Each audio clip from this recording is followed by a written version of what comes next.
Bharatiya Janata party की और प्रधानमंत्री नरेंद्र मोदी जी की एक राजनीतिक साजिश है। अरविंद केजरीवाल के शरीर को गिरफ्तार कर सकते हैं, लेकिन उनके विचारों को गिरफ्तार नहीं कर सकते। एक केजरीवाल गिरफ्तार होगा तो लाखों केजरीवाल खड़े होंगे। केजरीवाल ऐसे पहले मुख्यमंत्री हैं जिन्हें ईडी ने गिरफ्तार किया है। इससे पहले शिबू सोरेन के बेटे हेमंत सोरेन जो मुख्यमंत्री हैं झारखंड के, उनको भी ईडी ने गिरफ्तार किया है और वो भी जेल में हैं। और आपको बता दें कि अब उनके इस्तीफे के बाद से झारखंड में दूसरा व्यक्ति वहाँ सरकार चला रहा है उन्हीं की पार्टी का। तो अरविंद केजरीवाल की गिरफ्तारी कोई नई बात नहीं है। आरोपों के हवाले से उन्हें गिरफ्तार किया जा रहा है।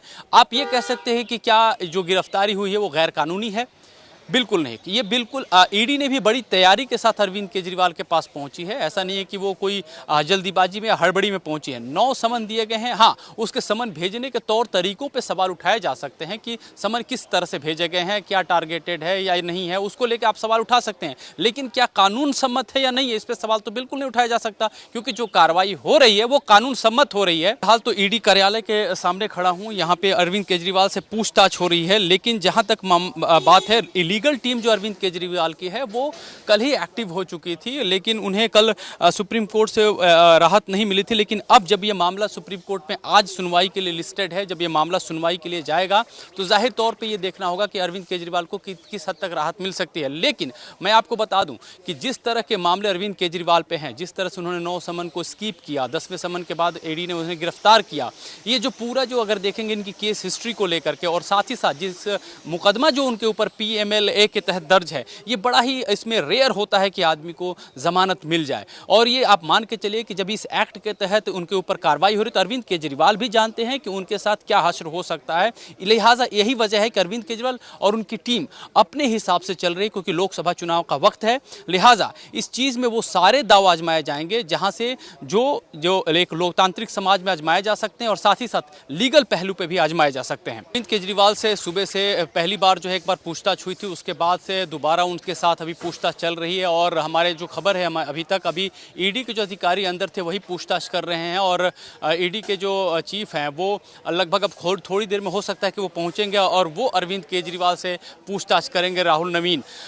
जहां तक बात है कि अरविंद केजरीवाल ने अभी क्या बताया है, इसको लेकर कोई ठोस बात सामने नहीं आई है। लेकिन ये कहा जा रहा है, सूत्रों के हवाले से ये खबर है कि अरविंद केजरीवाल ने, जो बड़ी खबर है हम आपको बता रहे हैं कि अरविंद केजरीवाल ने ये माना है कि के कविता के साथ उनकी बातचीत हुई थी, पैसों को लेकर के भी बातचीत हुई थी। लेकिन क्या बातचीत हुई, कितनी बातचीत की, किस चीज़ को लेकर के हुई थी, ये अभी उतना स्पष्ट नहीं हुआ है। लेकिन जो सूत्र बता रहे हैं हमें कि उन्होंने अपनी पूछताछ में के कविता का नाम लिया है। केजरीवाल की गिरफ्तारी और उसको लेकर आम आदमी पार्टी के जो तमाम नेता हैं वो टाइमिंग को लेकर सवाल उठा रहे हैं। सिर पर लोकसभा चुनाव है और इस चुनावी प्रकरण से ठीक पहले, चुनावी माहौल से ठीक पहले केजरीवाल को गिरफ्तार किया गया। इसे आप सियासी तौर पर कैसे देख रहे हैं? देखिए, सबसे बड़ी बात यह है कि ये आम आदमी पार्टी के लिए सबसे बड़ी चुनौती भी है कि जब लोकसभा चुनाव चल रहा है और उनके जितने टॉप लीडरान हैं वो सलाखों के पीछे हैं, तो ऐसे में आप समझ सकते हैं कि ये चुनौती इस स्तर पे है कि जितने जो कहा जाता है कि स्टार प्रचारक कहाँ हैं। राघव चड्ढा तो लंदन चले गए हैं अपने आँख के इलाज के लिए। तो अभी जो दारोमदार है, पूरा तरह से देखा जाए तो गिने चुने नेता दिखाई दे रहे हैं जो कि उनके अब 2nd ब्रिगेड की तरह से रहे हैं। अगर आप भगवंत मान को छोड़ देते हैं तो भगवंत मान जो है वो एकमात्र नेता है जो पंजाब में अब वो मोर्चा संभालेंगे। शायद वो अगर वहाँ से फुर्सत मिले तो गुजरात पहुँचे और दिल्ली की तरफ रुख करें। लेकिन जो कोर नेता हैं, जो उनके जो बड़े लीडरान हैं, वो अब सलाखों के पीछे है। सत्येंद्र जैन सलाखों ऑलरेडी पहले हैं। उसके बाद से देखेंगे तो मनीष सिसोदिया लगभग 2 साल से वो भी जेल में हैं।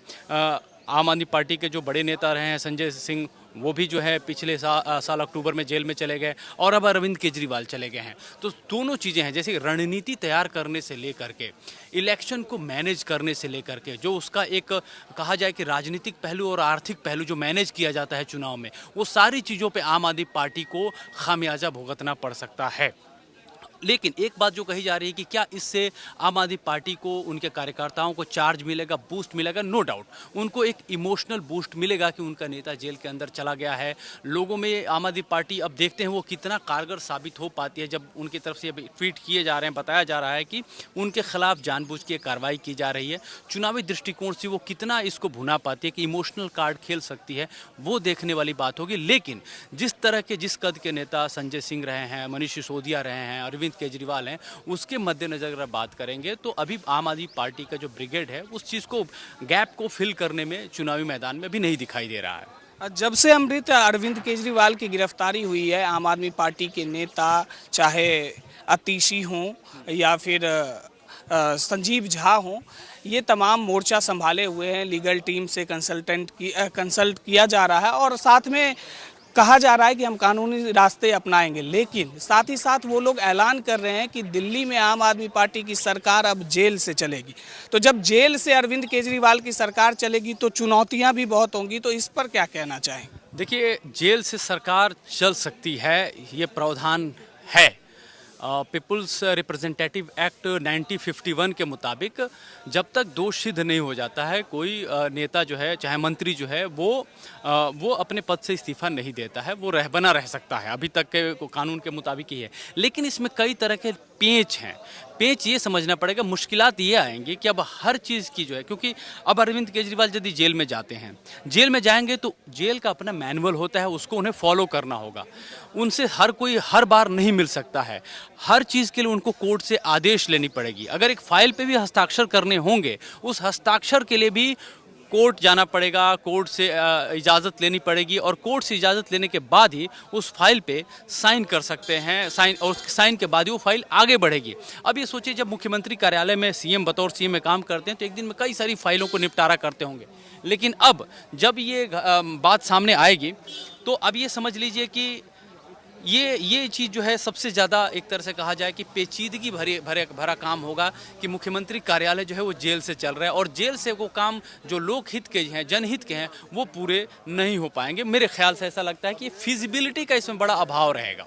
तो कुल मिलाकर ये बात है कि अरविंद केजरीवाल के नेता चाहे जितने भी दावा कर लें, जेल से सरकार चलाने में मुश्किलें आती है।